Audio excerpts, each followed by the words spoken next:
அதுங்களோ எல்லாம் சுற்றி கட்டி எல்லாம் மூடி வச்சிருக்குது. முன்பக்கத்தான் வாழை பாதுகாக்கப்பட்டிருக்குது.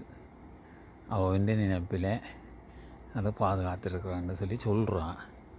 அப்போ இனி அந்த பாதுகாப்பு என்ன மாதிரி அமையுமென்று வார வருஷம் இது தொடங்கிக்க விளர் வெயில் காலம் தொடங்கிக்க உங்களுக்கு செய்தி அறிவிப்பான் என்று நினைக்கிறேன். பார்ப்போம் என்னென்னு சொல்லி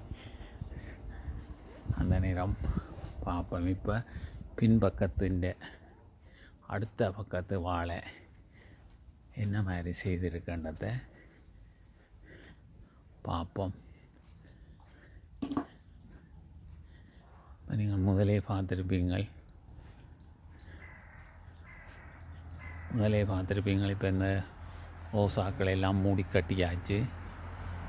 அப்போ அவர் அங்கே காதுக்குள்ள அந்த மூலைக்கையும் ஒரு குட்டி வாழண்டவர்.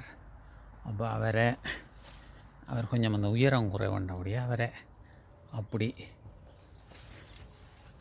அவரையெல்லாம் பூத்து கட்டி அவரை வைக்கலெல்லாம் போட்டு அவரை மூடி எல்லாம் வச்சிருக்கு இந்த மூலையான். இனி அடுத்த மூலையான் இப்போ உங்களுக்கு அங்கே ஒரு சிவத்த வாழி தெரியுதுன்னு நினைக்கிறேன். அது அவர் ஆக குட்டி வாழையர். அவர் ஏதோ முடிஞ்ச அளவுக்கு வருவார்.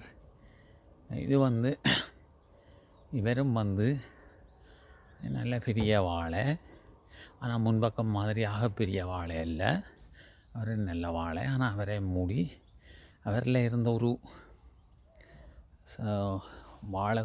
வாழையைத்தான் அயல் வீட்டுக்காரிக்கு அவள் பிடுங்கி கொடுத்தா அவள் பெரிய சந்தோஷம். அந்த வாழை நல்லா வந்தான்னு சொல்லி அவன் அதை இன்றைக்கு பாதுகாப்பான்னு நினைக்கிறேன், தகவல் கொடுப்பான்னு நினைக்கிறேன்.